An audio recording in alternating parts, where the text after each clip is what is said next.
Hare Hare Rama, Hare Rama, Rama Rama, Hare Hare. Jai Gaura Premanande, Hare Hare.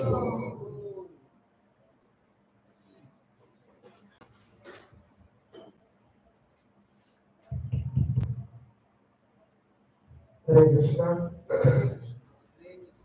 It's one of the great fortune for all of us to hear from Srinidhi Gaura Prabhuji. Thank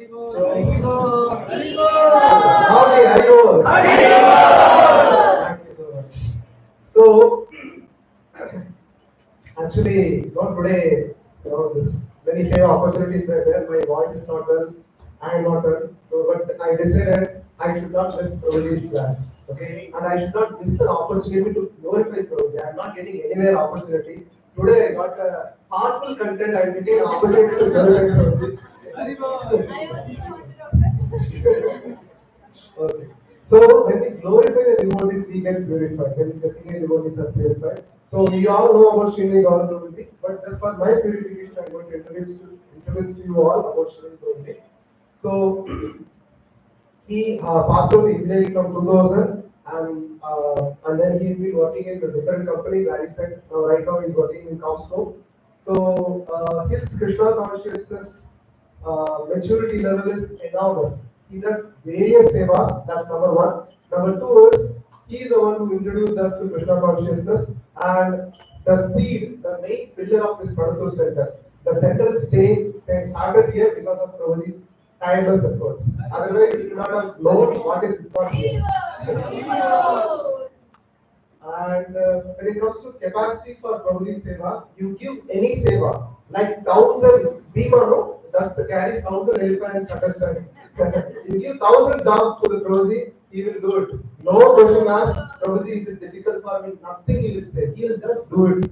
So today I want to, like, when the devotees do more and more Seva, so it is mentioned in the Srimad Bhagavatam, Maitreya Muni was instructing Vidura, oh Vidura, only by Seva you will get to the realization. You do chanting, you do sadhana. Yes, that will take you one level. But only when you do Seva, you will get the realization. That realization means you will be in teachings of what you hear. Whatever we hear, no, we should be completely dependent on the Lord, completely surrendered to the Lord. All those teachings will become a realization. You will be able to exhibit that just by Seva. Prabhuji is an ultimate example for that. Just by doing Seva, Prabhuji has lot and lot of realization. I was very happy. I was telling Prabhuji, you have so many realizations. You should share with us. You are not sharing with us. You are hiding within you. Like that, I was asking. So today we got an opportunity, and let's all welcome Prabhuji by Dravani chanting Hare Krishna Mahamantra. Hare Krishna, Hare Krishna, Krishna Krishna, Hare Hare. Hare Rama, Hare Rama, Rama Rama, Hare Hare. Over to you. Hare Krishna.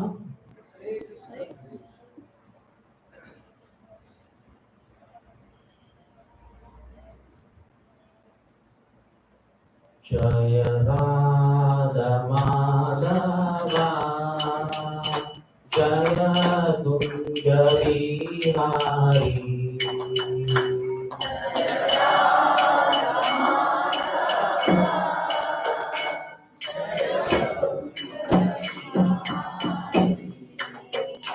Jaya Radha Madhava, Jaya Kunja Bihari.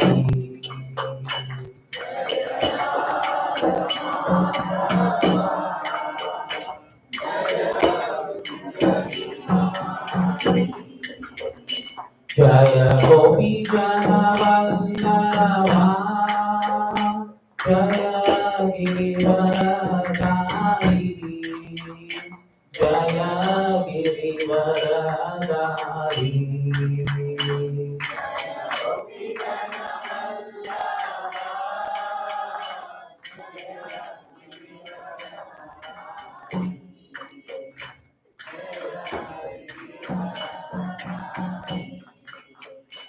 Jaya Yashodanandana Jaya Prajanarandana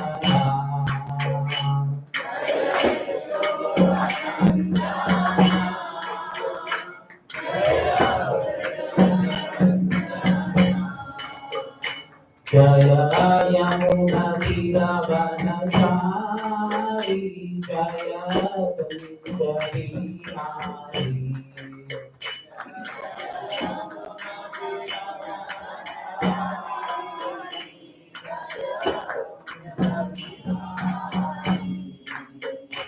Jaya Radha Madhava Jaya Gundari Hari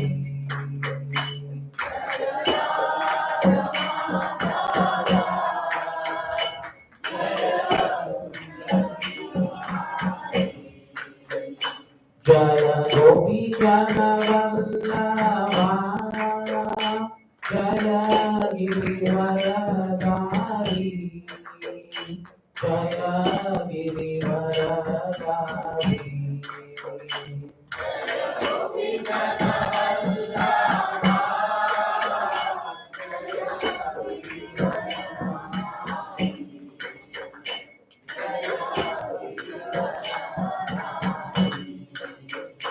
Jaya Yashodanandana Jaya Prajanarandana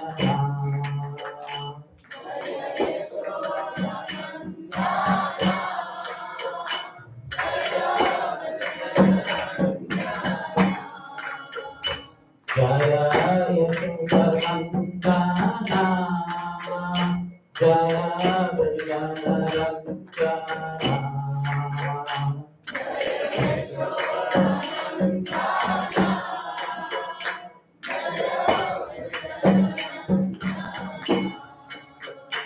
Jaya Yamuna Tiravanachari Jaya Gundari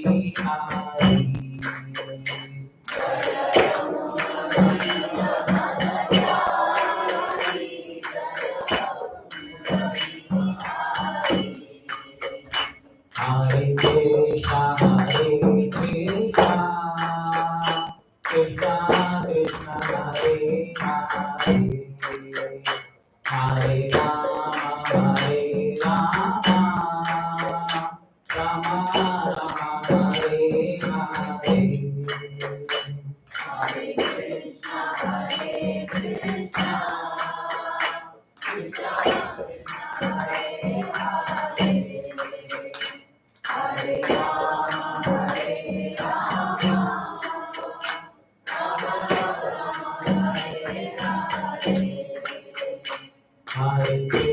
Hare Krishna Krishna Krishna Hare Hare Hare Rama Rama Rama Hare Hare Hare Krishna Krishna Krishna Hare Hare Hare Rama Rama Rama Hare Hare Hare Krishna Krishna Krishna Hare Hare Hare Rama Rama Rama Hare Hare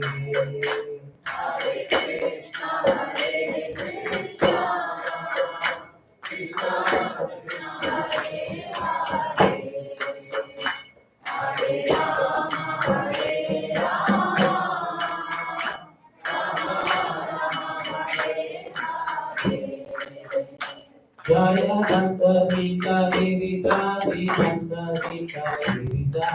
Gaura Hari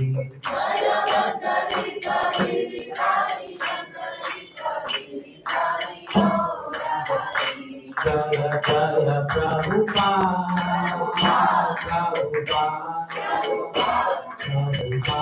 Jaya Jaya Prabhupada.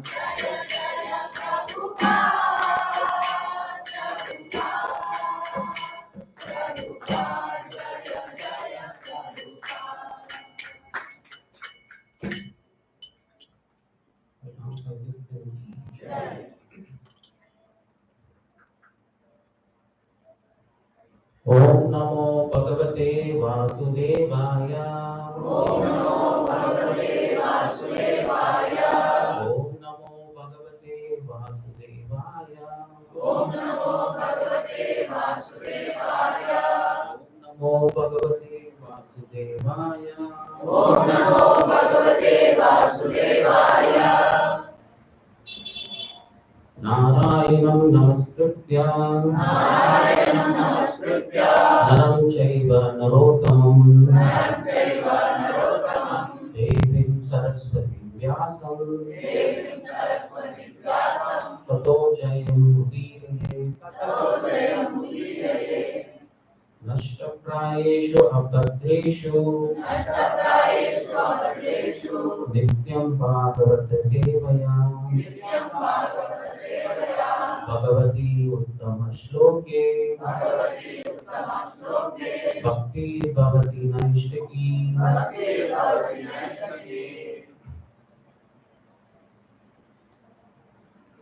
Welcome to ISKCON Panathur.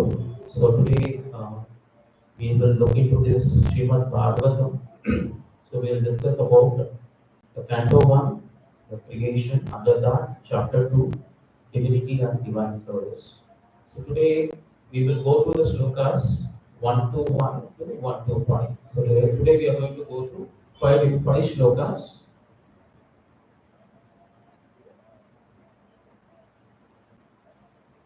The first sloka, let's chant. Vyasavacha iti samprashna sampristo vipranam romahashanaha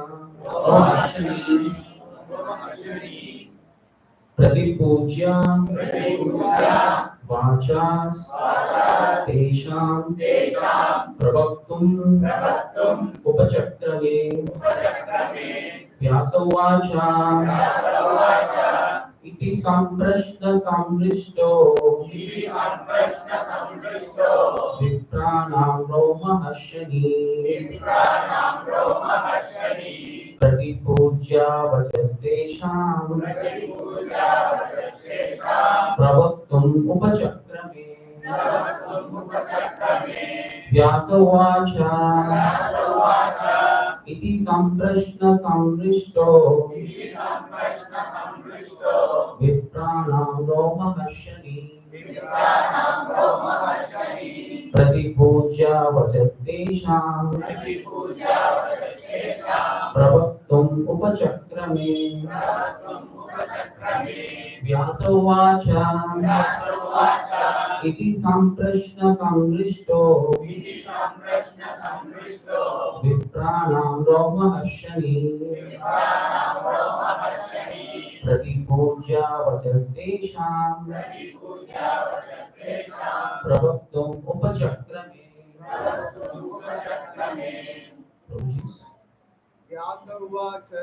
Vyasavacha iti samprashna samrishto vipranam romahashani pratipujya vachastesham pravaktum upachakrame. Vyasavacha iti samprashna samrishto vipranam romahashani pratipujya vachastesham pravaktum upachakrame.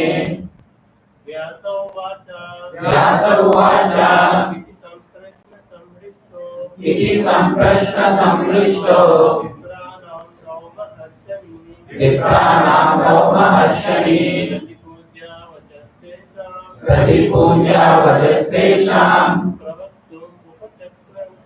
प्रवक्तुम् उपचक्रमे माताजी व्यास उवाच व्यास उवाच इति सम्प्रश्न सम्पृष्टो इति सम्प्रश्न सम्पृष्टो विप्राणां ब्रह्मर्षिणि प्रतिपूज्यावचस्तेषां प्रवक्तम् उपचक्रमे प्रवक्तुम् उपचक्रमे व्यास उवाच व्यास उवाच इति सम्प्रश्न सम्पृष्टो विप्राणां ब्रह्मर्षिणि प्रतिपूज्यावचस्तेषां प्रवक्तुम् उपचक्रमे One more. व्यास उवाच इति सम्प्रश्न सम्पृष्टो विप्राणां ब्रह्मर्षिणि प्रतिपूज्यावचस्तेषां प्रवक्तुम् उपचक्रमे Synonyms Vyasa Uvacha Vyasa said Iti thus Samprashna perfect inquiries Samrishtaha perfectly satisfied Vipranam of the sages there Rama Harshani the son of Rama Harshana namely Ugrashava Pratipuja after thanking them Vacha words Tesham their Pravaktum to reply to them Upachakrame attempted Translation and purport by His Divine Grace is Bhaktivedanta Swami Srila Prabhupada. Srila Prabhupada ki jai. Yes, someone can read the translation.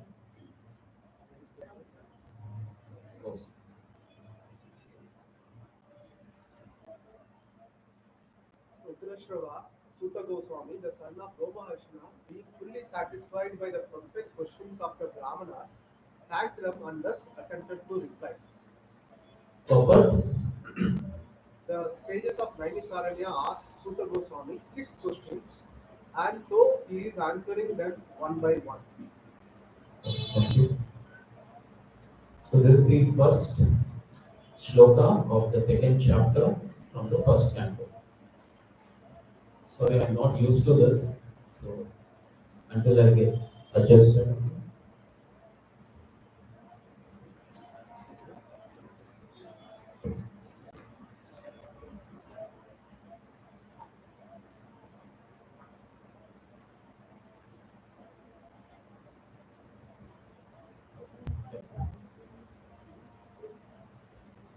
Om Ajnanatigrandasya Jnananjanashalaakaya Sakshurumilitam Yena Tasmai Shri Gurave Namaha Shri Chaitanya Manobhishtam Sthapitam Yena Bhutale Swayam Rupa Tadamayam Tadati Swapadantikam Vandeham Shri Gurun Padakamanam Shri Gurun Vaishnavamscha Shri Rupam Sagrajatam Sahagana Raghunatamrikam Kamsajeevam Sadvaitam Savadutam Parijana Sahitam Krishna Chaitanya Devam Shri Radha Krishna Param Sahagana Lalita Shri Vishakam Namo Om Vishnu Padaya Krishna Prasthaya Bhutale Srimate Bhakti Vedanta Swami Niti Namine Namaste Saraswate Deve Gauravani Pracharine Nirvishesha Shunyavadi Bhashatadeshatarine He Krishna Karuna Sindhu Dinabandho Jagatpade Gopesha Gopika Radha Radha Kanta Namostute Tapta Kanchana Gaurangi Radhe Vrindavaneshwari Vrishabhanu Sute Devi Pranamami Hari Priye Vanchakalpatarubhyasya Kripasindhubhyo cha Patitanam Pavanebhyo Vaishnavebhyo Namo Namaha जय श्री कृष्ण चैतन्य प्रभु नित्यानंद श्री अद्वैत गदाधर श्रीवासादि गौर भक्तवृंद हरे कृष्णा कृष्णा कृष्णा हरे हरे हरे राम राम राम हरे हरे मुखं करोति वाचालं पंगुं लंघयते गिरिं यत्कृपातं भवति श्रीगुरुं कारणं परमानन्दमाधवं Shri चैतन्येश्वरं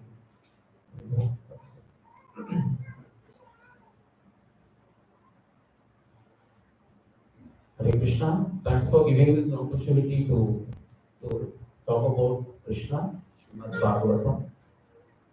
So before we get into the shlokas, so there are 5 shlokas, so we just decided one shloka.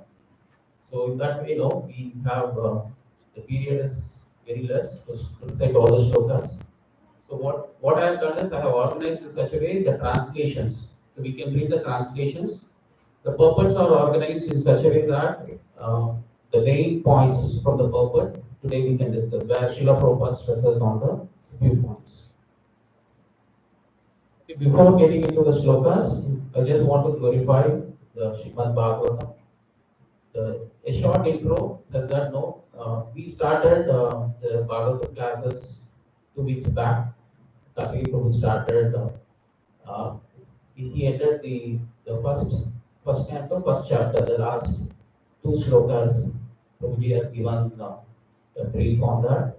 So, but many had a question: what is Srimad Bhagavatam? Because everyone were because after Bhagavad Gita we just started Bhagavatam class. So I hope everyone has Bhagavatam in their home, but still I just want to glorify. So Srimad Bhagavatam, the book form of Lord Krishna, is a Grantha Avatar. So we'll see more about how the book is a form of Lord Krishna. So Srimad Bhagavatam is a Bhagavata Purana.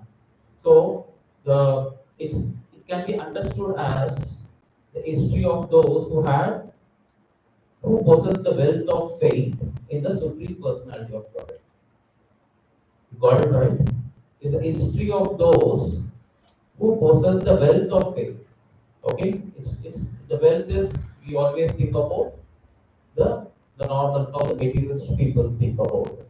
But here the wealth is about the faith on who? Supreme Personality of God. Okay, so what is Sri in this? Just expand the Srimad Bhagavatam. Let's understand a little deeper. Okay, what is Sri? Aishwarya.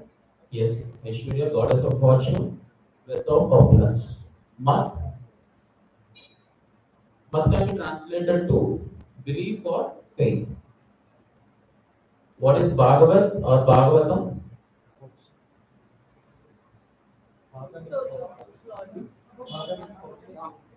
Understanding. Bhagavad means opulence. No. It's a faithful devotee of the Supreme Personality of God. Bhagavata. Okay?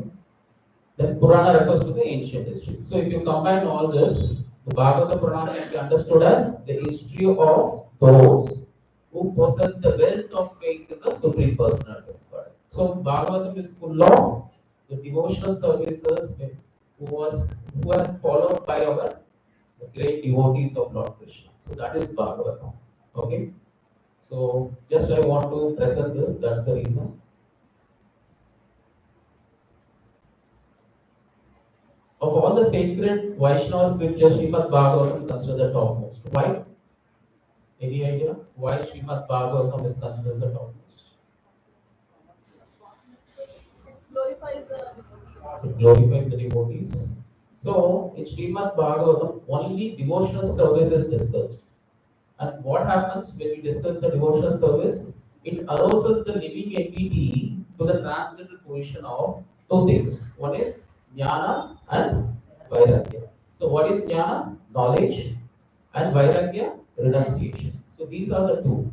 So it will arouse a living entity to this transcendental position. So that is why this Bhagavata Purana is the topmost.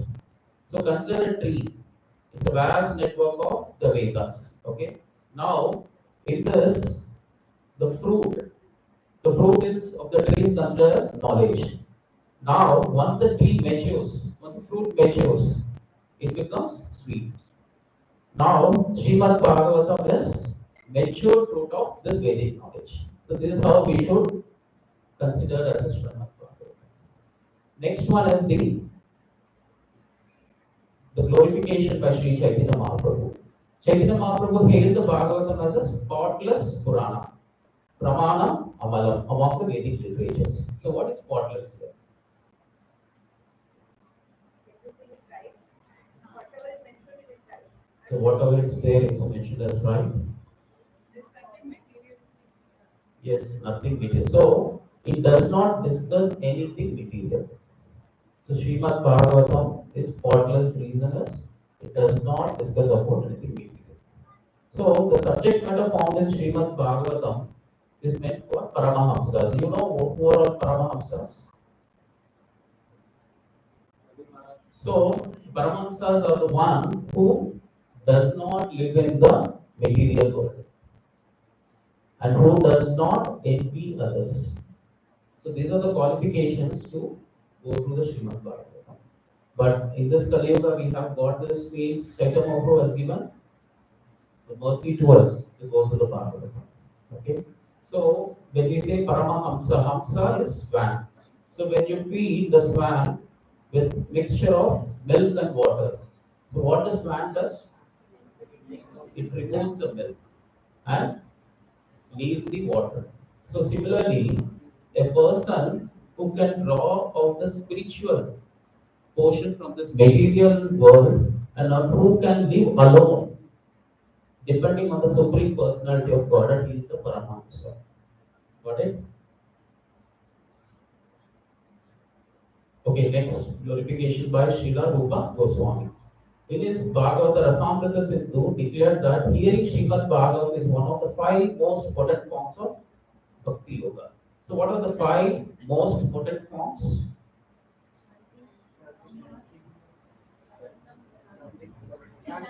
Okay, chanting.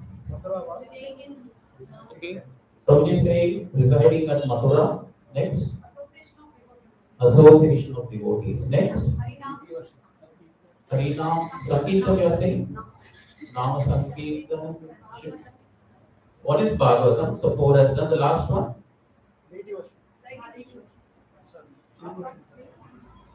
We spend almost 2 hours every day. Chanting. So, the association of devotees, chanting the holy name of the Lord, hearing Srimad Bhagavatam, residing at Mathura, and worshipping the deity with faith and devotion. So, these are the five potent forms. One of the potent forms is the hearing Srimad Bhagavatam. Okay. So, this five potent forms was described in the Chaitanya Leela. So when we get into this Chaitanya Charitamrita, that time we'll understand more. And also it is covered as part of the Bhakti Shastri. Okay. Okay, what does Srila Prabhupada says? Srila Prabhupada considered Srimad Bhagavatam the sound representation of Lord Krishna as a postgraduate study of the science of God. Got it? This is a postgraduate study. So Srila Prabhupada taught Bhagavad Gita for us, right? So what are the three things Srila Prabhupada as a high level, if you see? One is the division of the material nature. The second one is the detailed philosophy of the soul. And the third one is the introductory teachings about Bhakti. So these are the three major portions have been taught in this Bhagavad Gita, which generally considered as the ABCs of the spiritual life. And Srimad Bhagavatam is known as the postgraduate study. So the Bhagavatam picks up where the Gita leaves. So we just completed our Gita course and we started the Bhagavatam, even though we have completed the first chapter of the first canto. Nothing much described, but we can see as an overview of that in my next slides. So, but the Gita tells us what Krishna is God, right? For example, giving some basic information about it. We have not gone very detailed, but Srimad Bhagavatam gives both his Godhead and his activities in the spiritual kingdom. So we will go through very detailed. That is called the postgraduate study of that. So in this way, Srila Prabhupada has glorified. One more thing is, so in our home we have we generally keep Bhagavatam in multiple locations, multiple places. But should we? How do we keep Bhagavatam in our home? So we have seen, right, is none other Krishna, right? So how are we handling Srimad Bhagavatam at home? So in multiple places I've seen it's very dusty, okay, and somehow no, you try to find a place for Bhagavatam to fit in, wherever the place is there. So that should not be the way we need to handle the Bhagavatam. So why? Because Srimad Bhagavatam cantos are Krishna's lips. So we'll see little detail on this. So Srimad Bhagavatam is none different from the Supreme Personality of Godhead, Lord Krishna. It is a Granthavatara, a book incarnation of Lord Krishna, narrating the past days of various avatars. After his time on earth, Krishna returned in the form of this book to shed light on the misdirected civilization of Kali Yuga. It has 12 cantos that represent the limbs of the Lord Krishna's transcendental body. Okay. So Srimad Bhagavatam has 18,000 verses. So these are the 12 different cantos. Most of them should have, because during book distribution we hear that a book where you can compress everything in a single book and give it to us. So that's the most of the people were requesting. But we should understand all these cantos are the various limbs of Krishna.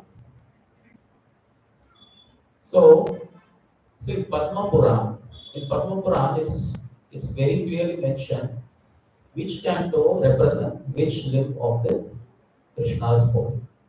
The first and second cantos of Bhagavatam are Krishna's lotus feet.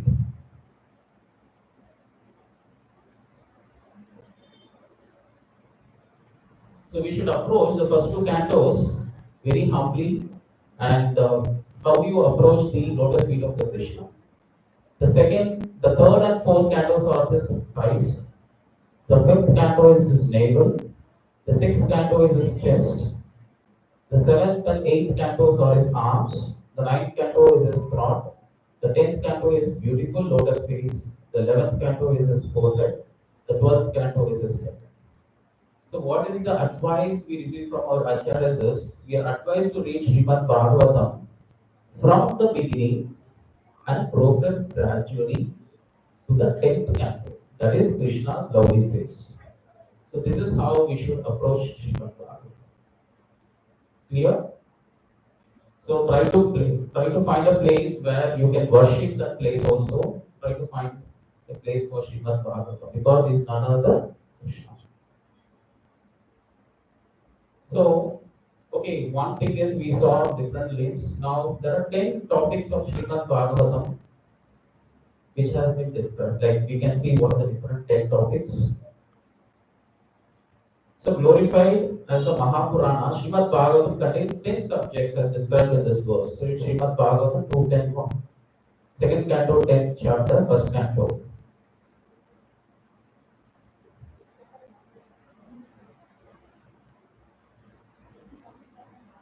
Ashrasarga Vishargascha Sthanam Poshanam Utayaha Manvantareshanukata Nirodha Muktir Ashraya. So Sharga, primary creation. Visharga, secondary creation. Sthana, maintenance. Poshana, nourishment. Uti, material desires. Manvantara talks about the Manu. Vishanakata, activities of the Lord and his devotees. Nirodha, annihilation. Mukti, liberation. Ashraya, supreme shelter. So these are the different 10 topics which is covered in almost all the cantos, but every canto has the discussion about this particular topics very prominently. It's been discussed. So all the aspects of knowledge important for the human beings summarized in the above 10 categories. So they are described with various degrees of emphasis and analysis throughout the Srimad Bhagavatam. Although all these topics are spread throughout the Bhagavatam, each of this topic is more widely prescribed in the specific cantos. So the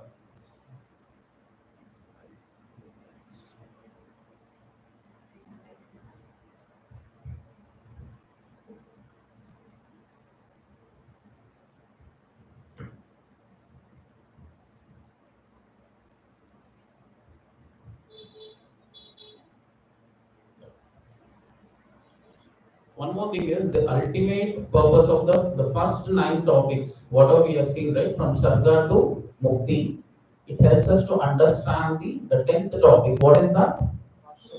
So supreme shelter, Ashraya. Okay. So the first 9 topics deal with Supreme Lord Krishna's various energies, expansions, majesties, and greatness. So without studying the first 9 cantos, one might perceive the past tense of Krishna in the 10th canto as ordinary.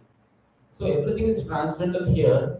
If we are not approaching Srimad Bhagavatam in this order, we always consider them as the ordinary. So this should be avoided. Okay, the next thing is how to study Srimad Bhagavatam. So if you have studied Srimad Bhagavatam from preface, from introduction preface, don't miss this introduction preface, is very important. Any book from Srila Prabhupada, go through from the first cover, even the cover page. In one of the class, Karthik Prabhu has just shown the Srimad Bhagavatam, the cover. The cover also has so many universes talking about the various pictures. So that also have a lot of information. So how to study Srimad Bhagavatam? So in the preface to Srimad Bhagavatam, it's clearly mentioned. So whenever we go to the temple, how we take darshan of the Lord? It has to be, even I was not knowing in the beginning. So the darshan of the Lord has to be taken in such a way that the advice is to given is, you have to begin at his lotus feet and gradually rise to this lotus feet. So this is how we take the darshan of the Lord. So similarly, the Bhagavatam is non-different from Lord Krishna. One should study it by step. The first canto to the last. So we should approach the first 2 cantos as is Krishna's lotus feet. So how we approach Krishna, how we take darshan of the lotus feet, in the same way we should approach the Srimad Bhagavatam. So Srila Prabhupada emphasized one more thing is, the only qualification one needs to study this great book of transcendental knowledge is to proceed step by step, cautiously, and not jump forward haphazardly as with an ordinary book. It should be gone through chapter by chapter, one after. So how do we approach Krishna in our parampara system? What have they taught us? Yes, through the devotees, through our acharyas, through our spiritual master. We can't jump directly to Krishna. So that is avoided. Similarly, Srimad Bhagavatam also, the way it has been mentioned, so we should follow this. So who should read Srimad Bhagavatam? Everyone. So it's covered in this particular picture, it has covered everything. So Srimad Bhagavatam is transcendental literature. So when a person reads Srimad Bhagavatam, what we understood now till now, Srimad Bhagavatam is none other Krishna. So when we read Srimad Bhagavatam, that means we execute service to Him. So whenever we read Srimad Bhagavatam, it's nothing but we are doing services to the Lord. Chaitanya Mahaprabhu is mentioned in the, I think it's in Antyalinga. Each and every word in the Srimad Bhagavatam has a lot of information about Krishna. Only thing is, if you take even one shloka, you can keep on discussing about that particular shloka. It's a never ending. So as and when we repeat the same shloka as many times we keep reading, you get a different understanding of it. So in that way, right, it's unlimited. The understanding of Srimad Bhagavatam is unlimited.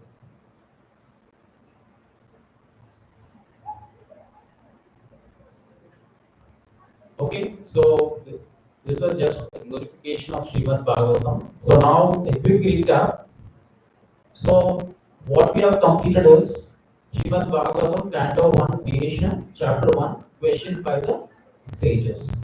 Anybody recollect what was discussed in the first chapter? By seeing this picture, do you remember? So who was the foremost speaker of the Srimad Bhagavatam?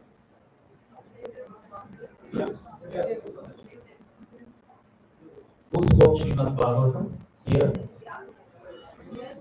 No, he is the first, the author of Srimad Bhagavatam. But whatever we discuss in the book form we are reading now. Shukadeva Goswami is the foremost speaker of Bhagavatam, and Parikshit Maharaj is the foremost hearer. So that conversation, the Srimad Bhagavatam, no, was presented by Sudha Goswami to the sages in Naimisharanya forest. So this is the scene.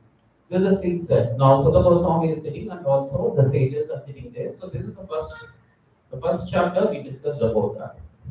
So now, what did they do? The sages, they asked questions.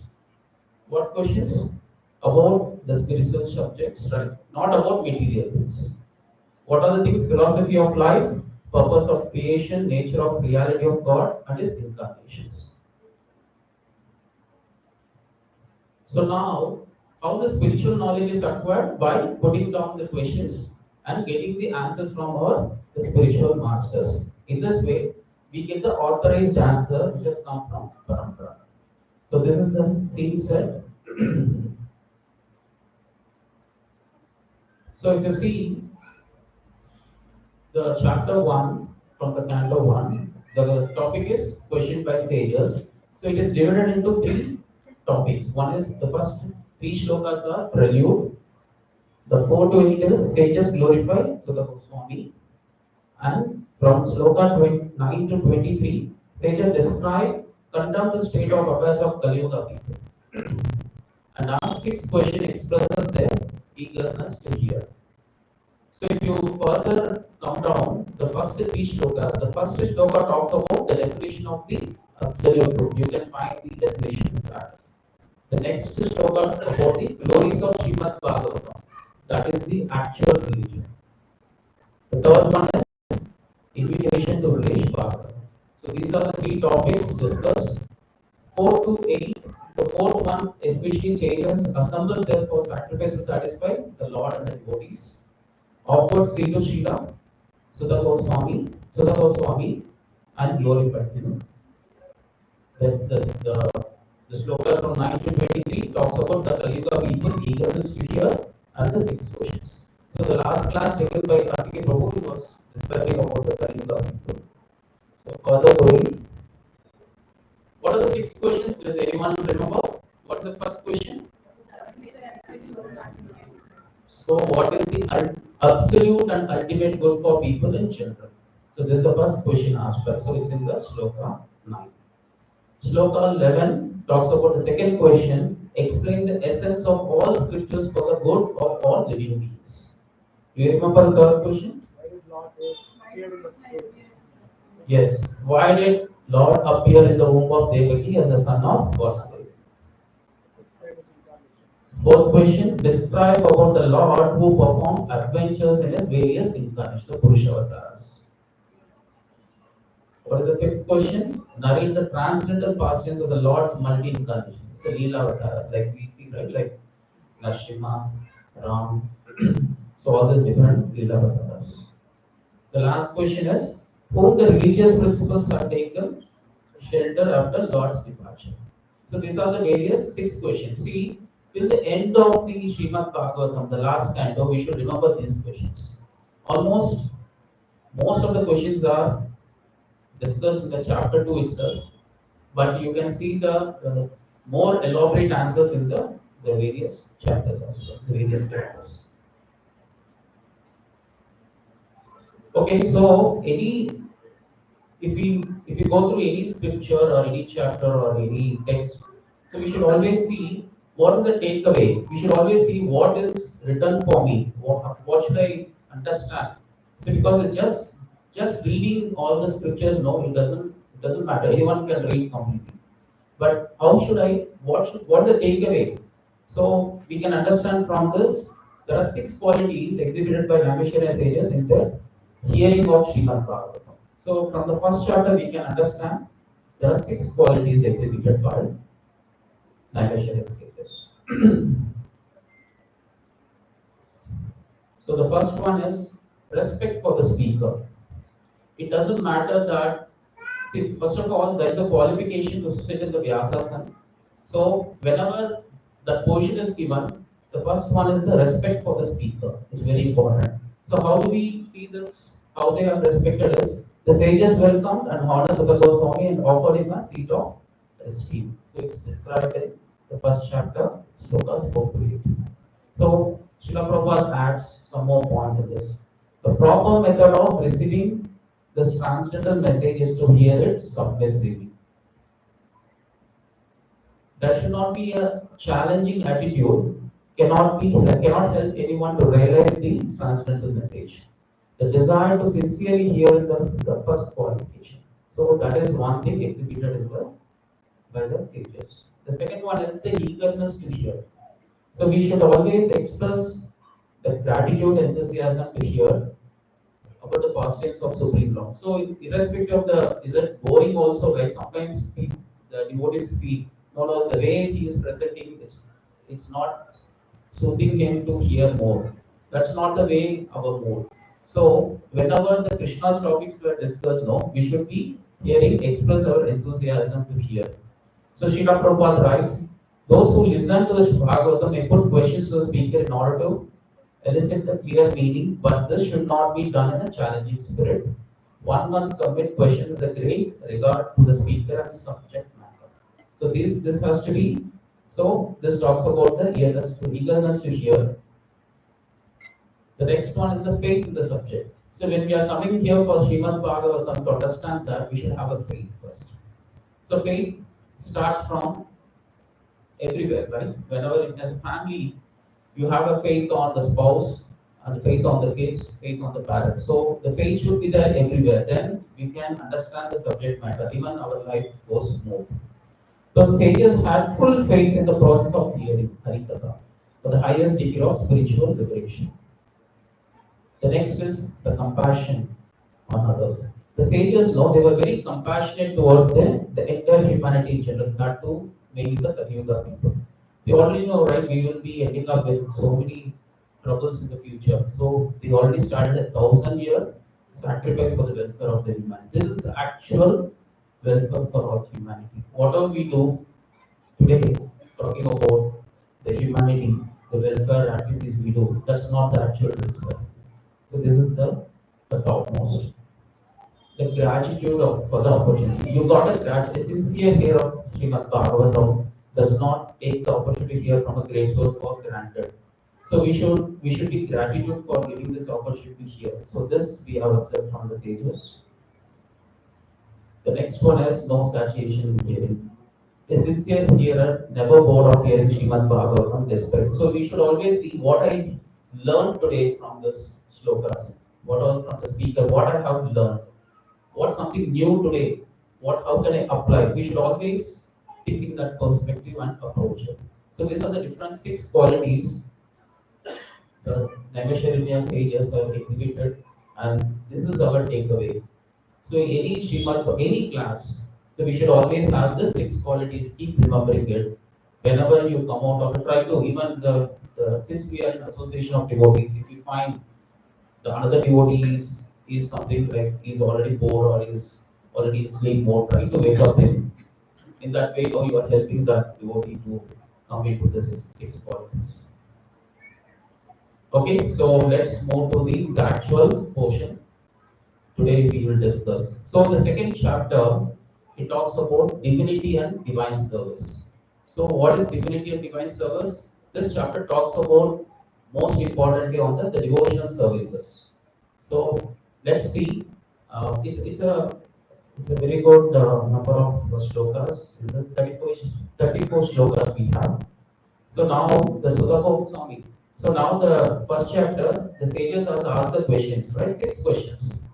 Now Sutta Goswami is trying to reply one by one for the answers for the questions asked in the first chapter. So the first 7 is the Sutta Goswami's reply. The first 4 basically talks about how to offer obeisances. And the fifth one, it glorifies the sages' questions. So it's very simple. Initially, I thought it was very simple, like what to do, like it's just offering obeisances.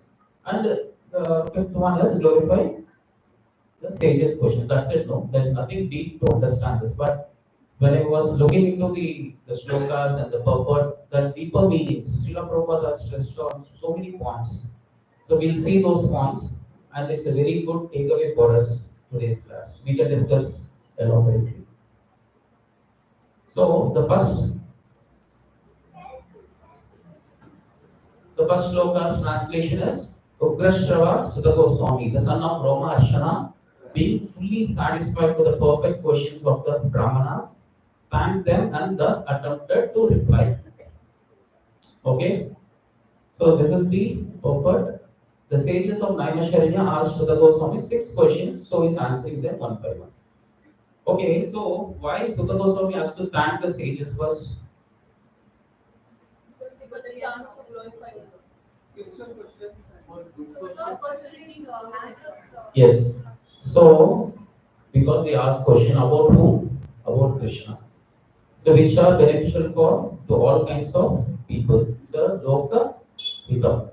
So, questions about Krishna are Loka Hitam. So, he thanked them for bringing questions on nice topics. It is very, very auspicious. So, another reason, one is a question asked. Okay, he thanked him. What is the other question? Why?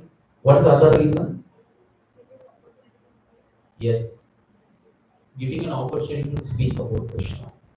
So we do not get this opportunity to speak about Krishna with other devotees, right? Generally, we get it. Generally, we get because many will ask questions, right? Understanding about. Generally, when the newcomer comes, they ask about many questions. Do you see that the pages comes in the says no? Whenever you ask about Krishna, they try to explain. Did you ever hear no, no? Okay, is Krishna only? No, I'll tell you later. We never spoke about that way. So we always be very happy in responding about because you got an opportunity to glorify about Krishna. So I hope you all feel enthused when you ask questions about Krishna, right? Yes. So anything material we feel so tired to speak about after some time. But when you want to glorify about Krishna or talk about Krishna, you always be enthusiastic. So this is the reasons. So by just reading the translation, it was very simple. But when you go deeper, ask questions, why he was thanking, why Sutta Goswami was thanking this, then you come more deeper knowledge about it. Okay, going to the second shloka translation. Someone can read. Mataji's. Translation. The Sutta Goswami said, "Let me offer my respectful obeisances unto that great sage, Srinidhi Goswami, who can enter the hearts of God. When he went away, take up the renounced order of life, sannyasa, leaving home without undergoing reformation by the sacred sect or the ceremony observed by the higher castes. His father, Vyasadeva, fearing separation from him, cried out, O my son, indeed only the trees which were absorbed in the same feelings of separation echoed in response to the degreed father." So this is the first offering. What Sutta Goswami did here. Let me offer my respectful obeisances to the great sage Sukadeva Goswami. Who is Sukadeva Goswami? Yes, Sukadeva Goswami is the spiritual master of Sutta Goswami. So now before he started, he offering obeisance. This is the first takeaway. So whenever we start any spiritual activities, take obeisance, offer obeisance to your spiritual master. So if you don't have a spiritual master, pay obeisance to Srila Prabhupada. He is our eternal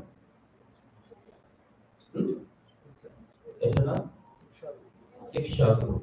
So we should take his obeisances, offer your obeisances, and start. So before beginning to speak, he is offering obeisance to his spiritual. Since here Sutta Goswami is available in this particular language area, like in this forest where they are discussing. So his spiritual master also present here. So now Sutta Goswami is glorifying his his spiritual master, Sukadeva Goswami. So he's saying, he's describing that after he took birth, he took up renounced order of life. So this is the point Srila Prabhupada is stressing out here.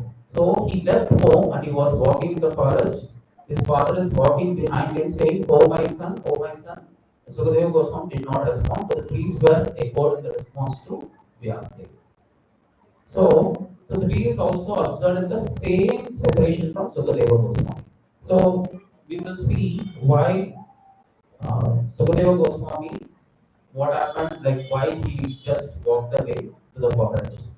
So here mainly the Srila Prabhupada talks about without undergoing reformation by sacred thread or ceremonies observed by the higher caste.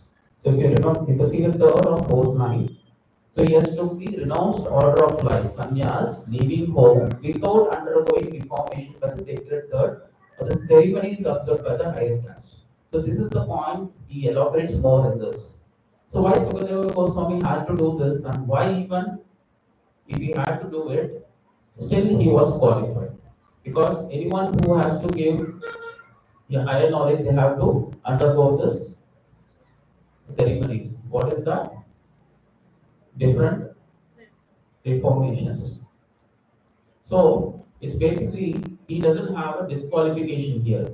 Here Srila Prabhupada is trying to talk about more that he started speaking Srimad Bhagavatam without following the prescribed duties, but he is here is stressing about the qualification he got here. So if you just see the just a pastime of Sukadeva Goswami.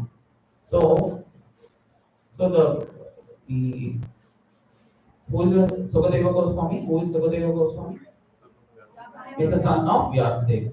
So the very great more detail about this about Sukadeva Goswami is mentioned Brahma Vaivata Purana. Okay, in Srimad Bhagavatam 9.21-25. This is the sloka. In this sloka, it's talk about more about what are the pastime I'm going to narrate here. So Shukadeva Goswami was in the womb of his mother for 12 years, and he doesn't want to come out of the womb. Reason? He wants to get liberated before he wants to come out. Right before that itself, he wants liberation in his womb itself. So now, so Vyasadeva was assuring Shukadeva Goswami, you come out, I will give you the assurance that you got liberation. But he did not believe Vyasadeva. Reason? Vyasadeva was already, he is in a Grahastha ashram. So he was attached to his spouse and children. So he did not believe on the words of Vyasadeva.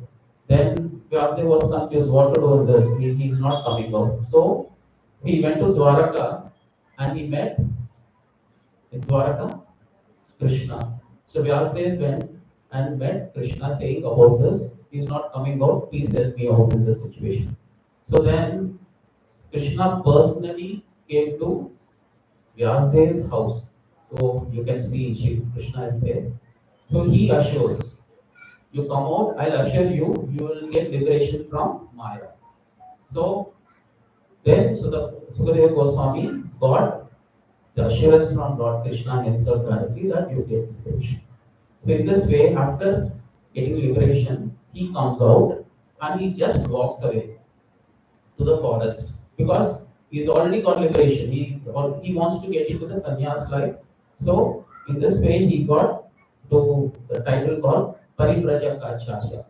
Okay, so this is how when you describe, if you glorify Sukadeva Goswami, he's already Parivrajaka and also he's also Paramahamsa. Okay, there are 4 stages in sannyas. Anybody knows what are the 4 stages? Yes. So Prabhuji was saying Kuti Chaka, that is the first stage. Then yes. So now the next one is the Bahudaka, the third one is Parivrajaka Acharya, and the fourth one is the Paramahamsa. The first one is Kuti Chaka, right? So Kuti Chaka is, so when one takes sannyas, right? So that is the initial stage. So there are various processes he has to follow.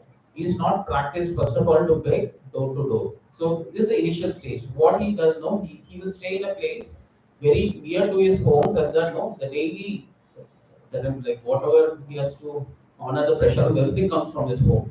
So that is the first stage of Bodhichakra. The next one is Bahudaka, is basically he gets some practice and he goes from door to door and that is called, so that is the next stage called Bahudaka. The third one is the Parivrajaka Acharya, where they goes from country to country and state to state for preaching.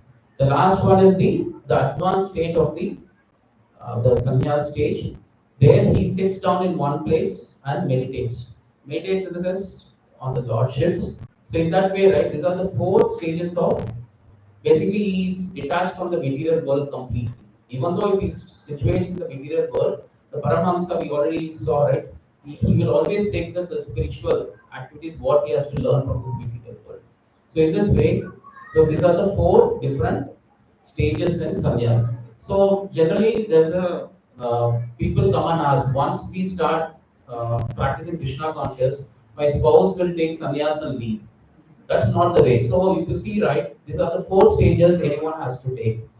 And also, it's not easy to get a sannyas in ISKCON because it's a very a tough life, I can say, where they have to undergo the various tests, and also the scriptures and knowledge also needs to be well versed.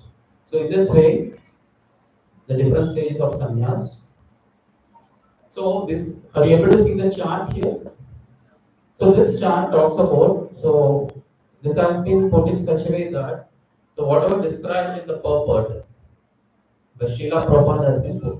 So Srila Prabhupada says, a man, an ordinary human being, has to undergo a purificatory process, approach a spiritual master for instructions in the Vedas, and the spiritual master gives him the sacred third. So once he gets this knowledge, he becomes twice born. It's called Vijay.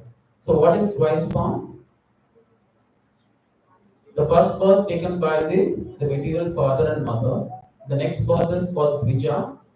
Means the father, the father is the spiritual master and the mother is the Vedic knowledge. So this is called the second birth.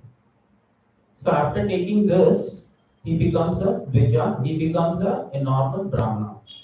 So once he becomes well versed in Vedas, then he is called as Vipra. Vipra is a qualified Brahmana. So there is a difference between after taking the thread ceremony, after taking the thread from the sacred thread from the spiritual master, he just becomes a Brahmana. But once he well versed with the Vedas, then he becomes a Vipra, that is called the qualified Brahmana. After that, once he realizes the absolute and he makes further progress in the spiritual life. So once he does this, then he becomes a Vaishnava, self-realized, learned Brahmana. So this is the different stages one has to get into this. A spiritual Vaishnava, actually a well-qualified Brahmana, a learned Brahmana is already there in the Vaishnava. So this is very important to understand here.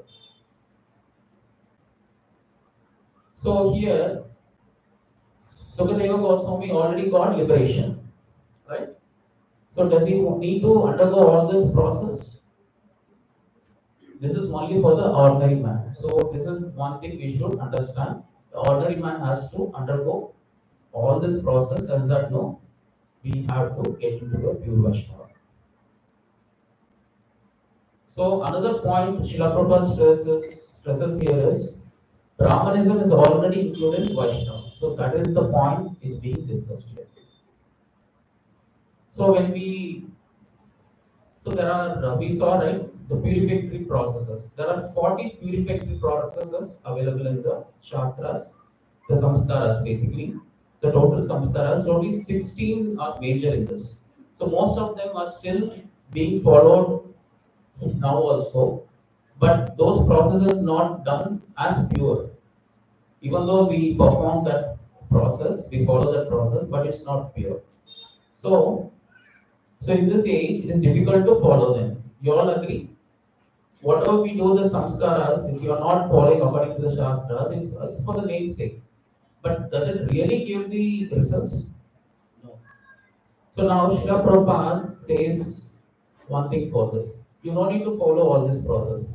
If one chants Hare Krishna Maha Mantra, Hare Krishna, Krishna Krishna, Hare Hare, Hare Ram, Ram Hare. How we should chant? Without any offense. That is the first qualification. The next one is under the guidance of spiritual master, and all the samskaras are automatically becomes fulfilled. So Srila Prabhupada has given so many shortcuts for us. So here also, right, Srila Prabhupada has given shortcut here. You don't need to undergo all the samskaras, just without offense. That is very important. So you have to chant Hare Krishna mantra without offense, and you should get the shelter of guidance from the spiritual master. If you do this too, done. You have attained you have fulfilled all the samskaras. Clear? Okay. So now we already discussed Sri Sukadeva Goswami did not undergo purification process of the Varnashrama system. Okay, why he has not why he has not followed the purification process? What are the two reasons? So he is already liberated and he is Vaishnava from the birth. So this is the first one. What is the second one? Second one is the aim of the Varnashrama dharma is make someone to become a Vaishnava. So, since he is already a Vaishnava, so he does not need to undergo through the Varnashrama dharmas. So, what a Brahmana do, what a Kshatriya do, no, he doesn't need to undergo this. So, these are the two reasons he doesn't need to undergo this Varnashrama institution. So, Varnashrama institution provides a system by which a ordinary man, where everybody on the can do a propensity, like basically can do a work according to their propensities, and finally offer it to Krishna. Basically, it's an offering to Krishna, and they become qualified and become pure. So this is the Varnashrama dharma which everyone follows it. Since he is already a pure devotee, he is a Paramahamsa, he is above all the material duties. So that is the reason. So we saw another thing is he was a liberated soul from his very birth. So he got liberation directly when Krishna came to his home and ushered it. So we also saw that ultimately the aim of Varnashrama dharma is to turn a crude man into a pure devotee of the Lord, or a Vaishnava. Srila Sukadeva Goswami was a Vaishnava from the beginning because we saw the chart, right? So in this, just explaining one more time. So anyone who became a Vaishnava, except by the first class Vaishnava, already considered a Vaishnava, a Brahmana, regardless of his birth or past years. Any past time anyone can give for this statement, because Srila Prabhupada has stressed this. Anyone who becomes a Vaishnava, accepted by the first class Vaishnava, is already considered Brahmana.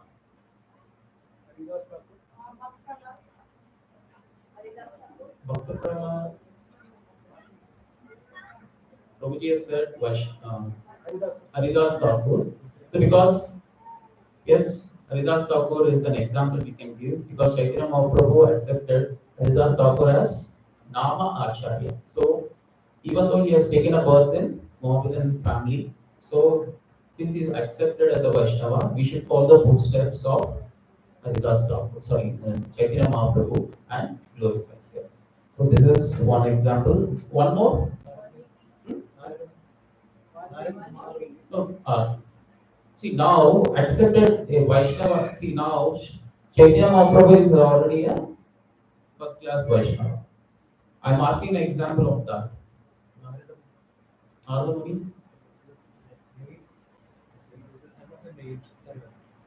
No, but the process is he was hearing in the womb itself and he has elevated himself, right? Valmiki. So the other example Srila Prabhupada quotes is the Advaita Acharya. Basically here also Haridas Thakur has been mentioned in this particular pastime. So when Advaita Acharya was giving the Shraddha ceremony for his forefathers, so that time he was looking for a Brahmana where they can take this Shraddha Patra. Basically, the first offerings goes to the Brahmanas, who are the preeminent Brahmanas. So that time, even though so many Brahmanas were present in this home, he invited Haridas Thakur there. So this is another instance that Advaita Acharya was trying to follow the footsteps of Chaitanya Mahaprabhu and considered Haridas Thakur as a Brahmana, and he started giving the Shuddha Patra. So another incident,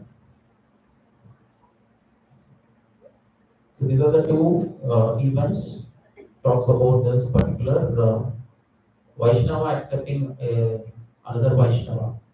So since Sukadeva Goswami was born as a Vaishnava, therefore Brahmanism was included in them. So there is one pastime where Bhakti Siddhanta proved that Vaishnava are higher than the Brahmana. So this happened during this Bhakti Siddhanta Saraswati time period. So there was a period, right, like we have the Smarta Brahmanas and Jata Goswamis. They were very particular that a Brahmana has to be identified as a first he should born in the family of a Brahmana and the qualities. But our Gaudiya Vaishnavas were against this. Anyone can become a Brahmana when he is exhibit the qualities and activities. It's not like from birth. So anyone can become a Brahmana. So that time it was very prominent. They were against the Vaishnava, whatever the preaching is happening, like anyone become a Brahmana based on the guna and karma. But they were very particular, it should be based on birth and activities. So in that way, they were also coming up with a memorandum saying they should not, this Vaishnavas, the Gaudiya Vaishnavas should not worship the Saligramas.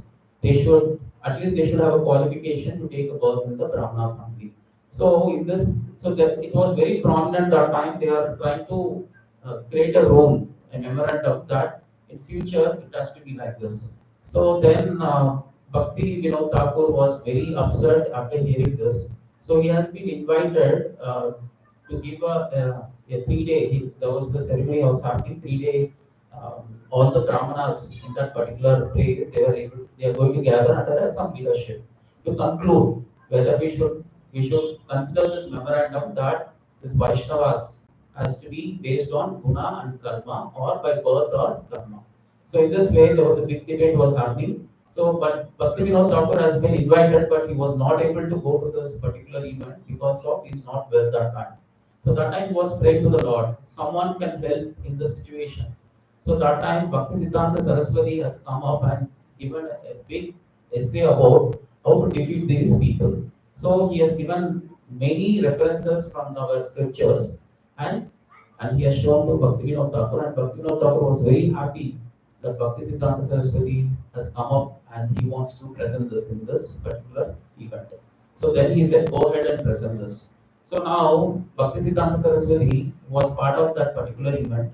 So when he was invited, Bhakti Siddhanta Saraswati was glorifying the Brahmanas first, as per the scriptures. So it's basically right, whenever we glorify even the opposition party with their whatever the activities they perform, no, they become very supportive for you. So in that way, no, the first defeat itself, no, he was glorifying them very nicely.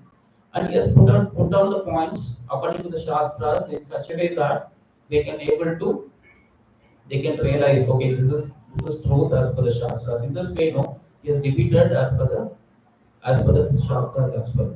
So once when these opposition party got into the discussion, they were not unable to put down the points because Bhakti Siddhanta has already put down all the points where they were unable to present their opposition points, and finally they got defeated. So the leader of the particular event, he has given this like Vaishnava has to be um, identified by guna and karma. So in this way, this Vaishnavism, only a Vaishnava is the true Brahmana was able to defeat the opposition parties. At that time, even this Bhakti Siddhanta Saraswati got a title that he is the incarnation of Sukadeva Goswami.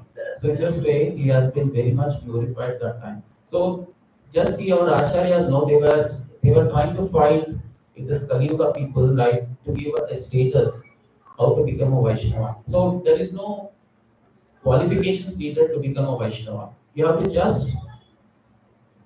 to exhibit the qualities of a Vaishnava. In this way, your guna and karma is enough to become a Vaishnava. So this is uh, I thought of giving this so that know how much effort our acharyas have put in this.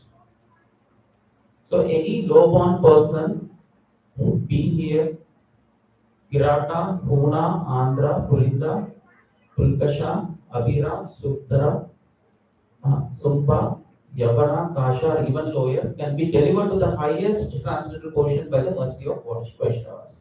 So we already saw the example where Chaitanya Mahaprabhu accepted Haridas Thakur. So now, how does it happen? So I want to elaborate a bit on this. So how this is happening?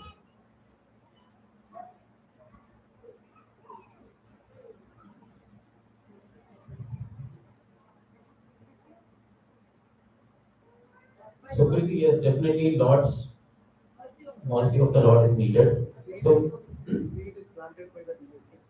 Like example, Vrindavan, he was a hunter. So Nandamuni could, by his mercy, could make him a devote.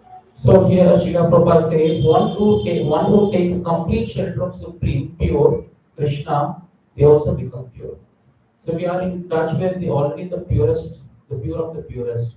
So when you are in touch in Krishna, that's itself enough. You will already get into that mode. So there is one shloka, Bhagavad Gita 9.32. The Prabhupada says, the translation says, O son of Pritha, those who take shelter in me, though they be in lower birth, women, Vaishyas, merchants, and Shudras, workers can attain the supreme destination. So how is it possible is, one who have taken the shelter of Krishna, who is the supreme, even though he is contaminated, even though he is contaminated due to the birth, situation or country he has born, wherever he is born. Because we have taken the shelter of the supreme pure, we also become pure. So this is the principle applied here. So when you are in touch with the pure, you also become pure.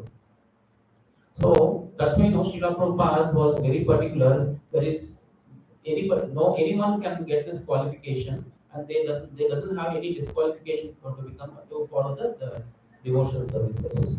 So so we cannot say it is only for Indians or who are just following this the Shastras. Or anyone can become a Vaishnava. There is no qualification here. Anyone become a Vaishnava. So another point he says is, it is an aparad to count past sinful activities against a sincerely practicing devotee. So 9.30 Bhagavad Gita says, even when one commits the most abominable action, if he is engaged in devotional service, he is to be considered saintly because he is properly situated in his determination. So what is that about this? Consider if someone is situated in devotional service with determination. That is nothing called it's basically he is considered saintly. So even he has committed most abominable action accidentally and not intentional. So in this, whatever the devotional services he performs, all kinds of mistakes he has done previously, it's cancelled. So this is the one Srila Prabhupada is trying to say. Devotee's material life is finished at the moment of initiation. That's why her name has changed. So now the accidental fall down is possible. Why? Because of Maya is strong and also and is our conditioning that anytime we can fall down. So anything can happen. In that case, one should not offend that Vaishnava because he was situated in the devotional service. We should see that part. So we should see the part how much he is dedicated, determined in following the devotional services. We should see that part. So what are the mistakes he has done? Everything will go away in a matter of time. But we should not keep identifying that person, that Vaishnava, with whatever the mistakes he has done previously. See, for example, before initiation, that personality would have been some involved in some he is acting in a movie, okay, or he is doing some activities which is not considered part of the our initiation principles at all. But he has changed his mind and he is under the guidance of a spiritual master. Your spiritual master has accepted him. So who is spiritual master? Sakshat Daritpana Samasta Shastra. He is none other Krishna, is another God. So we should consider him as God. If Krishna has accepted him, who are we in front of him just to ignore him, right? So we should not try to point out the mistakes. We should not try to point out the mistakes based on his previous activities before initiation. And after initiation, it's an aparat to call him by his material name. So whatever the name we receive, whatever we be called before the initiation, we should not call that because we don't have the rights to bring back his material life. So these are the points Srila Prabhupada was trying to stress out here. So this is very important. So in our congregation, right, who are called initiation, try to call their name with the spiritual name because his his material life is finished with by initiation. So in this way, this is a very important takeaway. We should call by their spiritual names. Another point Srila Prabhupada says is devotional service under guidance of the pure devotee are strong, that there is no discrimination between the lower and higher class of men, anyone can take to it. So this we have seen. So there was a if you take one example, no Srila Prabhupada, what is our qualification to do all these things and to have all these things? Prabhupada was very humbly saying, you don't have any qualifications, I made your qualification. So this particular statement, there was a past time. His Holiness Radhanath Swami was trying to give in one of the Vyas Puja of Srila Prabhupada. So he was saying that how Srila Prabhupada empowered his disciples. Do you know, right, how these disciples came? They just came someday, right, when Srila Prabhupada was searching, and few disciples they joined with this group. And after some days, what happened? He started sending all these disciples to each country. You start this temple here, you start in Japan, you start in Australia, you start in... So he just sending all this. Now, these disciples were very eager to understand what made them to start this. They don't have any qualification to start, right? So even here we have a lot of devotees here, right? How many temples we have started? It's very difficult to start a temple, right? So who has given this qualification? Srila Prabhupada, because his empowerment, Srila Prabhupada's empowerment made his disciples to get the qualification to start the temple. So in this way, they were asking these questions and these temples were getting established everywhere. So what was the any pure Vaishnava, what was the desire he had? So Srila Prabhupada has a desire to start temples throughout the world. So that is his desire. So so Krishna never disagree or never sanctions kind of sanctions a pure Vaishnava desire. Similarly, Srila Prabhupada wants to be as a puppet in Krishna's hand. And the same desire his disciples also had it. That's the reason you can see as a team, Srila Prabhupada and his disciples, they were able to establish as many temples. So this is only because of the empowerment from Srila Prabhupada, this has been executed. And another qualification is submissive surrender. So all his disciples know they were able to surrender to Srila Prabhupada and he has just executed the order. So today also, right, we get a lot of instructions from your mentors and spiritual masters. We always say, no, I don't have qualification, I can't do. So here another statement Srila Prabhupada says is, along with instructions of the spiritual master comes the ability to execute it. So when instruction is given right, the ability to execute option also that is a qualification also who gives only spiritual master is giving it. So what is the key takeaway from here is any instructions comes, don't deny it. You will get into the you will get that qualification also. And also you the instructions come from the spiritual master and also the guidance. It will come automatically. So take this is very important that everyone has to carry out today.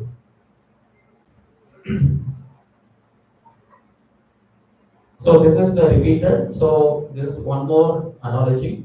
As one can transform comes or bell metal into gold by treating it with mercury, one can also turn a low-born man into a brahmana by initiating him properly into Vaishnava activities. So what did Srila Prabhupada did? So now, who are all the people under Srila Prabhupada? They are hippies, Yavanas, Manichas kind of categories. So now, who has given this qualification? Srila Prabhupada. What is the qualification? He personally trained them all the Vaishnava qualities and all the Shastras has been given to him. So with this, so that is the example. One's position in Varnashrama is based on one's guna and karma, but not one's janma and karma. So in this way, the qualification they got it from Srila Prabhupada, and because of Srila Prabhupada's empowerment, they were able to. So now all the members, right, the disciples of Srila Prabhupada, now they also become a spiritual master. So now these spiritual masters are very humble to a spiritual master, irrespective of the position, because they have grown to a higher levels, but still they are showing their humbleness and their dedicatedness to the spiritual master. What are the instructions given? Even today they are executing it. So this is one more point. It's in the purport. So this is one more thing. Srila Sukadeva Goswami was the spiritual master of Srila Goswami, who therefore offers his respectful obeisances unto Srila Sukadeva Goswami before he begins answering. So Sukha Goswami is so advanced, right? Even then he is going to deliver the Srimad Bhagavatam to all the sages. Even though his spiritual masters are present in front of them, he is going to deliver. Just see the position of Sukha Goswami. In that state also, he was able to respect his spiritual master in front of the entire audience. So, however advanced disciple is, he always sees himself as a humble servant of his spiritual master. Otherwise, again, become a mouse. Punar Mushika. Anybody knows this story? Yes, Mataji, you want to say?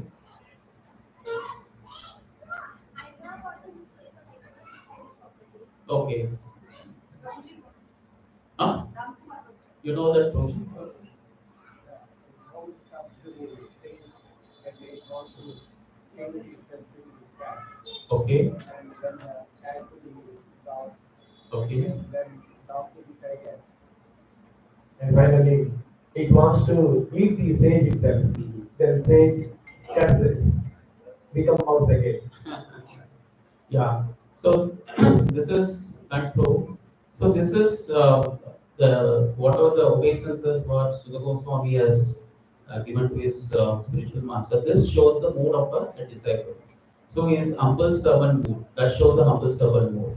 So as Prabhuji was telling about, basically the mouse was getting troubled by the cat. So whenever you want anything.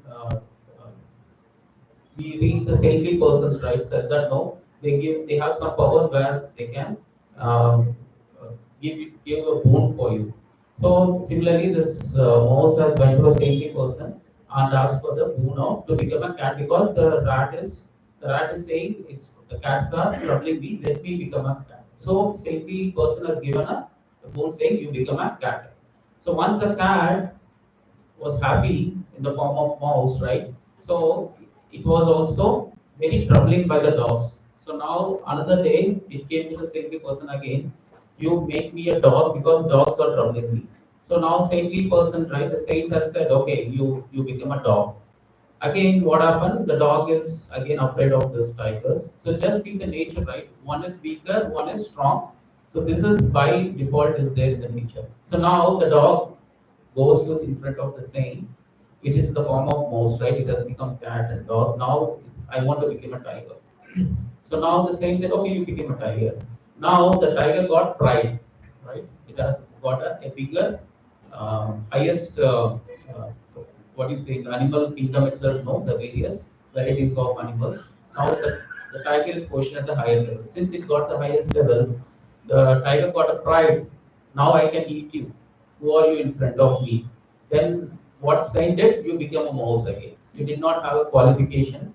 So in this way, right, this is if the spiritual masters, these disciples, Even though this shows the mode, the humble servant mode. If you are not showing your humble servant mode, you become a mouse again. So this is the one key takeaway, that irrespective of the position, that we can see these spiritual masters who are now the disciples of Srila Prabhupada, they exhibited this humble servant mode. So this is one key takeaway we should understand from this. Okay, so this ends the second sloka. Since we are running out of time, there are three more slokas where we can go through quickly. What's the key takeaway from this? Can someone read this, please? Let me offer my respectful obeisances. Let me offer my respectable obeisances unto him, Sutta, the spiritual master of all sages, the son of Vyasdeva, who, out of his great compassion for those gross materialists who struggle to cross over the darkest regions of material existence, spoke this most confidential supplement to the cream of Vedic knowledge after having personally assimilated it by experience. Yeah. So here Siva Goswami again offering his respectful obeisance to Sukadeva Goswami. So this also shows his humble servant mode. So he started speaking the transcendental Srimad Bhagavatam. It will help the people to cross over the material existence. So this is the another important point is the darkest region of material existence spoke this most confidential. So this is the point Srila Prabhupada is stressing in this purport. Let's see few points. So now in this particular shloka, Srila Goswami is practically summarizing the complete reflection of Srimad Bhagavatam. So, so how he is explaining the complete introduction? Let's see. So now you know this Vedanta Sutras, right? So what is the Vedanta Sutras or Brahma Sutras? Basically, whatever the Vedas know, the cream. The cream is the Vedanta Sutras. What I read is almost some 555 such sutras are there, and it's basically the commentary to the Vedanta Sutra. So basically, the Srimad Bhagavatam is the commentary on top of this Vedanta Sutra.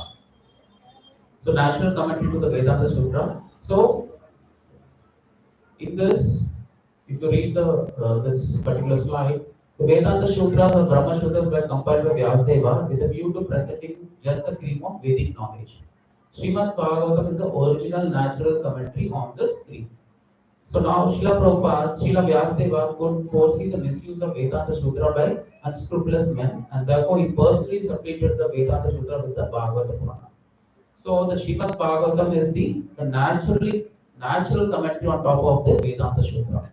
So now this Vedanta Sutra can be modified by anyone because it doesn't give much details. It's form of the quotes is given, so anyone can interpret on their own. So in that way, the Mayavada philosophy heads also they were trying to modify, basically give their interpretation, which is not according to the original scriptures.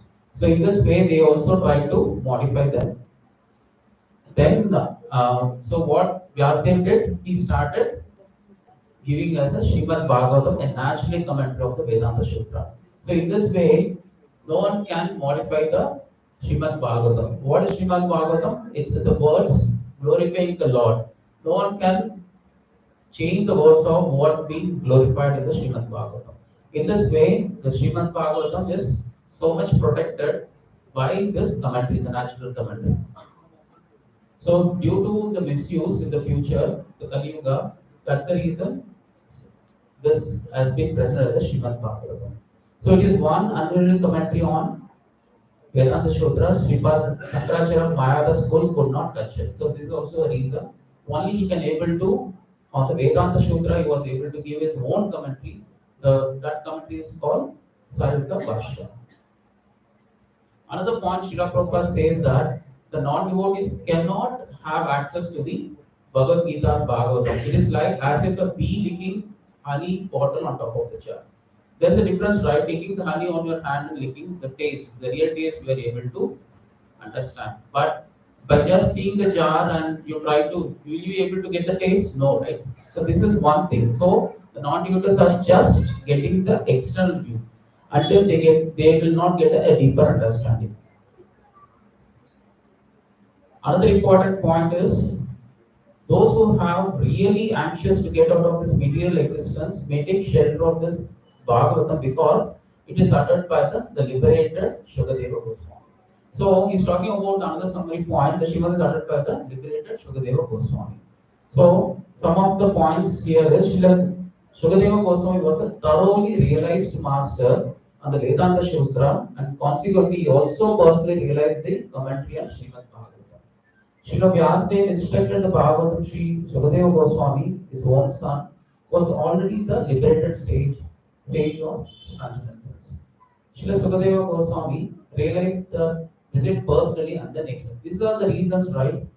You see that anyone read the Srimad Bhagavatam, they will also get into the transcendental position because these words are coming from a realized personality.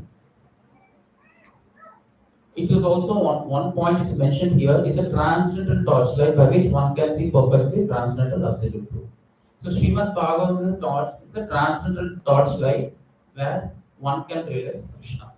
So how we can realize Krishna? There are three different phases, right? What are they? You would have read in Bhagavad Gita, right? What are the three phases? So Brahman, Paramatma, and Bhagavan. What is the example given?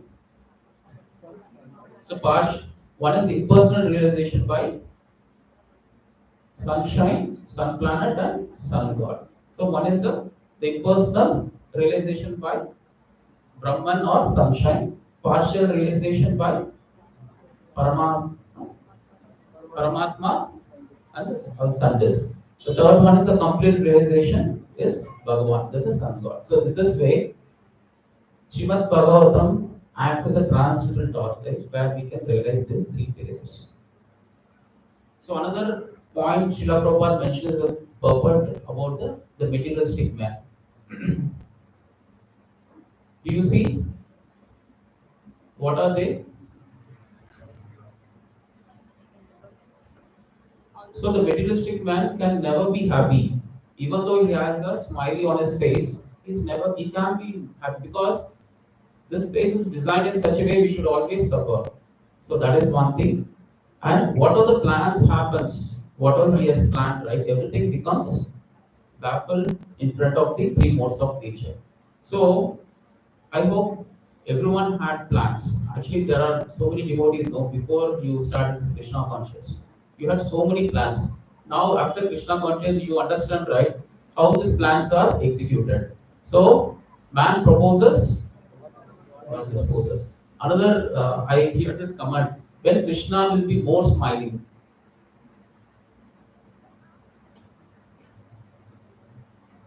When the man plans, it seems. So he knows anyway that it doesn't work. So he'll be more smiling whenever the man plans. So in this way, right, the materialistic men are characterized by he can never be happy, but at least we should realize now, after so many years we are Krishna conscious, no, we should be very much, we should realize at least that we can't be happy in this material world, and what are the plans we make, this will not help out. So we always know whatever Krishna planned, whatever he has planned for us, that only can be executed. Another one is grass is greener on the other side. I think everyone realizes this, right? There are some lack of some capabilities on our side. We always see, the other side, such a capabilities will be available. We'll try to switch over. So there also it will be the same thing. So this is also an illusion where the grass is greener on the other side. So we should come out of this kind of illusions. Another point talks about is materialistic men are so foolish. They do not want to escape this materialistic world, the darkest region of God's creation. So it is compared to a camel. What camel does know? It tries to eat the twigs which has thorns. So what it does know, the thorns will go and pierce the tongue and the blood comes out. So now the camels are thinking, no, because of there's so much taste coming from this twigs, that's the reason, no, it's keep on eating because it's along with the blood, the twigs are mixed, right? It gives a different taste. And what is happening is trying to kill, the camel is trying to kill himself by eating such things. So even the materialistic man was so foolish in this material world, they are trying to kill themselves. So this is another analogy. So we should not be, we should do not be like camel. So Srila Prabhupada stresses this point. So another point is materialistics are karmis. So now you see that, right? It's the intricate combination of parts and passages here, right? Here it's very difficult to find one to come out of this. So out of hundreds and thousands of karmis, only a few may decide to out of this particular combination. Such intelligent persons are called jnanis. So Bhagavad Gita 7.92. Can anyone tell? Bahunam Janmanam Nante. Yes. So after many births and deaths, he is actually knowledge surrenders unto me, knowing me is the cause of all causes, and that is, and such a great soul is very rare. Only the jnanis. So Krishna is mentioned in this. So the next sloka, 1.2.4, Madhavis. Before reciting the Srimad Bhagavatam, which is the very means of conquest, one should offer respectful obeisances unto the personality of Godhead Narayana, unto Narayana Rishi, the supermost human being, unto Mother Saraswati, the goddess of learning, and unto Srila Vyasadeva, the author. Yeah. So here also we saw, right, first four slokas talks about the obeisances. Here he is also offering his respectful obeisances to the personality of Godhead, then Narayana and to Naranarayana, supermost human being, Mother Saraswati, goddess of. This is the parampara system. So this is also one of the key takeaway. So in our altar we have acharyas. So we should pay our respective obeisances to all these acharyas who has brought this knowledge in the parampara system into us. So this is one of our regards to them by giving this obeisances. So this is step by step. Srila Prabhupada says you get the knowledge step by step. Krishna is the original spiritual master, and then from Krishna, Lord Brahma got this knowledge. Like this, no, it has the knowledge has descended from the highest authority to our spiritual master. And whatever the offers we provide, no, it will go to Krishna via them, via the medium. The medium is here is our parampara system. So what are the offering, the obeisances, offerings we do? Our spiritual master doesn't stop by it. They will also give in the parampara system in the upward direction to Krishna. So in this way, right, this is the right move. This is our devotional parampara system.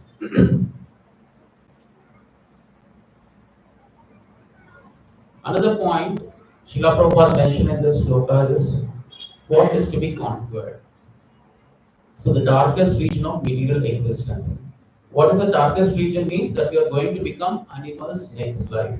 So this is we are in a situation that if you are not getting cultivated properly in Krishna conscious, we will be conquering the darkest region of material existence. Basically, we should, using this knowledge, we should conquer the repeated the cycle of birth and death. So many have many goals, right? I have to conquer this tournament, that particular examination. So all these things are temporary. So we should see the final thing. Everything is needed, but parallelly you do the devotional services also. Because in this Kali Yuga you want to live right, you need the support of the current system. So you get well versed with the current system and also parallelly educate yourself in the spiritual knowledge where you can conquer the darkest region. So another point Srila Prabhupada says is the living being is in the state of forgetfulness of his relation with God due to his being overly attracted to material sense gratification from time immemorial. As a result, his struggle for existence in the material world is perpetual. So he is a Nitya Bandha. So now this particular statement you have heard from many lectures from the senior devotees. Tell me exactly when and how I have fallen. So Srila Prabhupada says, whatever may be our past, let us come to Krishna conscious and immediately join Krishna, just like with the deceased men, it's a waste of time to try to find out how he has become deceased. So when you go to the doctor, you don't ask him how this disease has come. You give me the root cause. After that, I can break that. That's not the way. Once you got into Krishna conscious, practice because our acharyas are so experienced that and they also realize all the realized souls are telling. Just follow as it is. Then you are safe from this getting conquered to the darkest region. In this way, we can come out of this. So better spend time in curing the disease instead of finding the root cause. Another point here he says the only way to conquer the spiritual struggle by resistance to re-establish our eternal relationship. So these Puranas are supplementary explanation of the Vedas for different types of men. The Puranas are so divided that any class of man can take advantage. So it's equally given to there is no like disqualification for some certain of people. It's equally given to everyone. So it's something like this statement also we have heard many times. Take you to your father. So if you find any, okay, nowadays you can see a lot of pets being lost from their owners, right? So they usually we always give an example previously, the son is lost from their parents. So whenever you find such a son roaming in the streets, you try to find it and try to find his father, and there they get the happiness. Similarly, this nowadays pets, you try to see some pets and try to find his owners. So in this way, right, we also lost in this world. We are in this material world. We have lost the richest father. So if we connect ourselves to the richest father, and who is doing this? Our acharyas are doing this. They are trying to connect with our richest father. We will get our eternal happiness. So this point also Srila Prabhupada has mentioned at this point.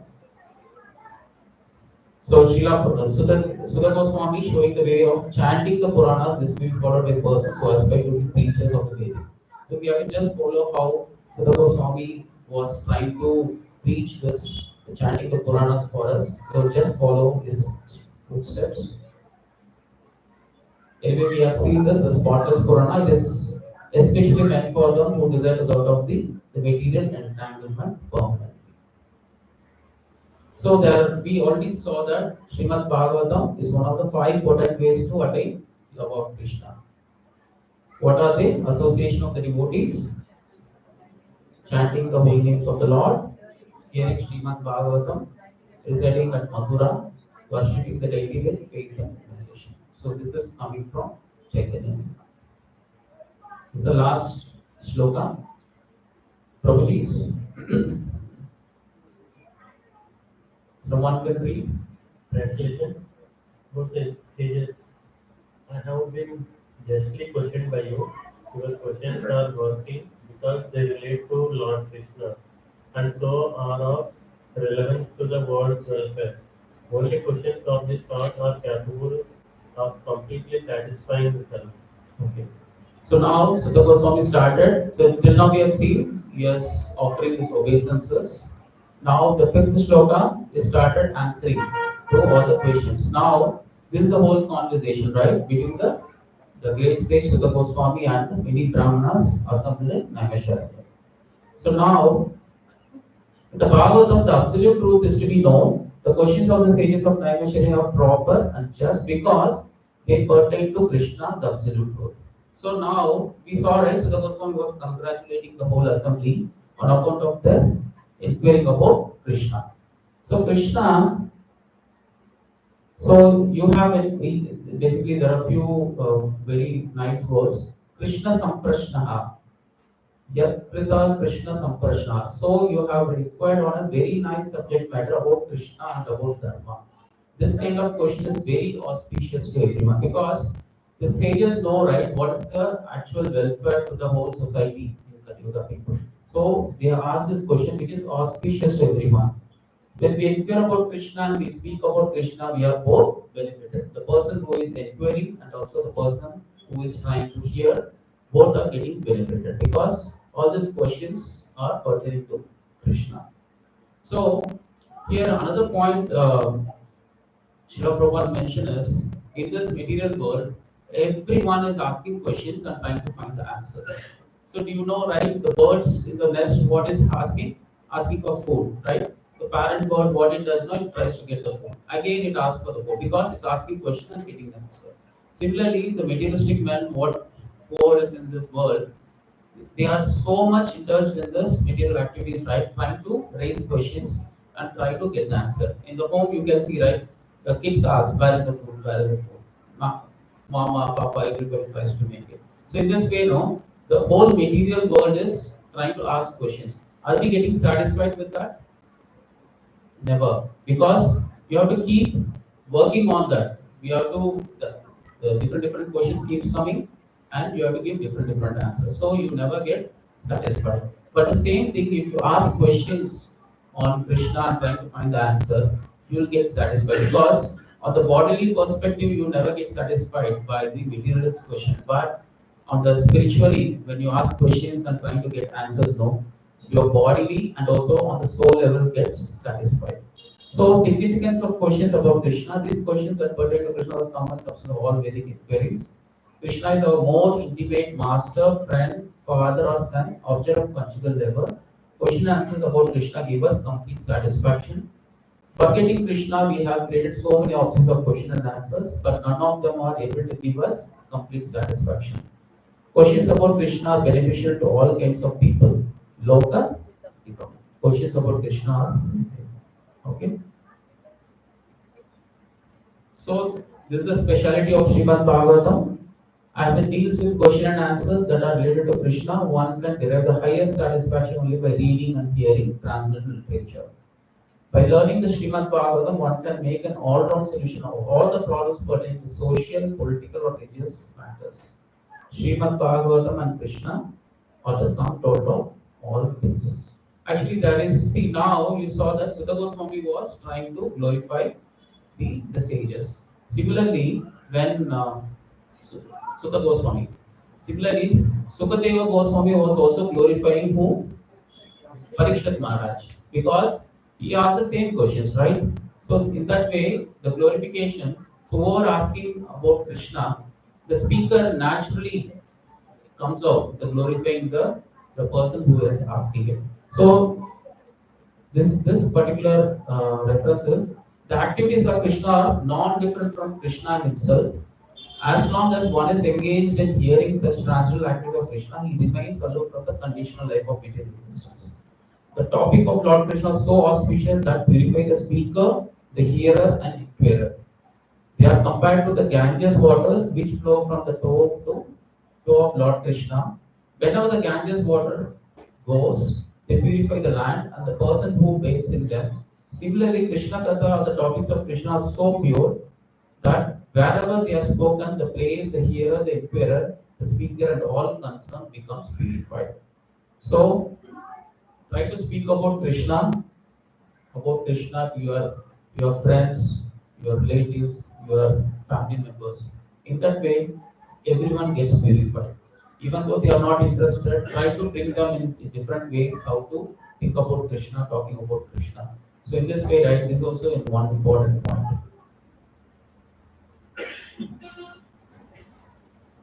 So to strengthen the foundation of Krishna consciousness in terms of 5 years, the first one is the sadhana, the regulated practice of bhakti yoga. What all includes in this? Attending the Mangalarati, Japa, Darshan, Guru Puja, temple. So everything is being done in this particular location. Every Sunday, please come and attend all these different programs. And this particular, the sadhana gets, generally it should be done every day. All the devotees try to perform this one at their home. But in particularly on this Sundays, right, we get surcharged with this bhakti with associating the devotees and other stuff. So this is very important. The next one is this Vadhyaya, this scriptural study that is also done actually on the regular basis to all the devotees with the respective Bhakti Viksha leaders. They used to do a study class. So this is very much important. Apart from this Svadhyaya concept, right, it's been done in the Bhakti Shastri. It's the deeper study of Bhagavad Gita. So here, what all is done is Shravanam, the hearing the scriptures. The next is Mananam, recollecting the scriptures. Nidhi Dhyasayanam, contemplating on the scriptures, then Patanam, learning the scriptures, scriptural verses, and Kirtanam, and speaking on the scriptures. So everything is included in this.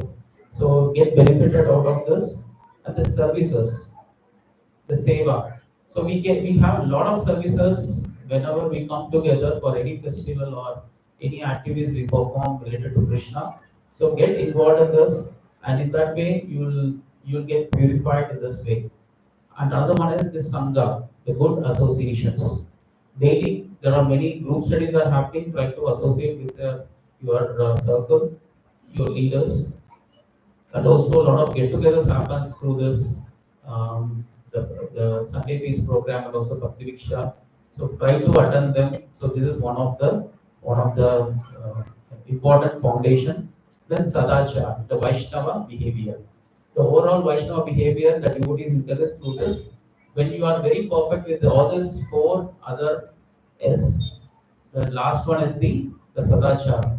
How to behave, how is the behavioral action convert into the how gives the Vaishnava, how you can see as a Vaishnava. The Sadachar is a very important point. Karthikeya Prabhu already giving all these important topics through these videos. Even there is a series of sadachars, how to behave in the temple, how to associate with the devotees. When you associate, what to talk, everything is cleanly given. So for us, no, it's very simple. Try to go through this, and we should be able to see. Anyway, we are making very small baby steps, but these are the 5 different tests, which is the foundation for Krishna consciousness. If any one of them is not properly done, then it will be difficult for us to progress further.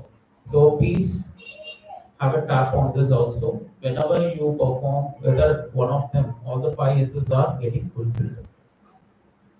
So this is the last slide for the day. So we had Nityananda Trayodasi, and the next month Gaura Purnima is coming. Okay. So now Chaitanya Nityananda drive away 5 kinds of ignorance. So we should so to drive away this 5 kinds of ignorance of the conditioned soul, we should be surrendered to the lotus feet of Nityananda and Chaitanya Mahaprabhu. What are they? Accepting the body to be the self. That is the first mistake we do, the ignorance. Making material sense gratification one standard of enjoyment. Even though so many topics we hear and whatever we perform, this particular topic, no, making material sense gratification one standards of enjoyment. We are still addicted to this. Being anxious due to material identification. This is also very with the current mode we are doing this. Lamenting. So Krishna has given so much instruction, so many information, and we have very nice association. We have the good leaders. We have very good parampara system. Why we need to lament so much? Thinking that there is anything beyond absolute. That is also after hearing so much about the stories. So to come out of these ignorance, right? So we should take the shelter of Nityananda Prabhu and Chaitanya Mahaprabhu. So in this way, right, take shelter of Chaitanya Mahaprabhu, Nityananda Prabhu, and come out of this 5 ignorances. In this way, we can our practice our 5 years, which can give a very good strong foundation for the Krishna consciousness. Okay, with this, I'm ending this. Any questions?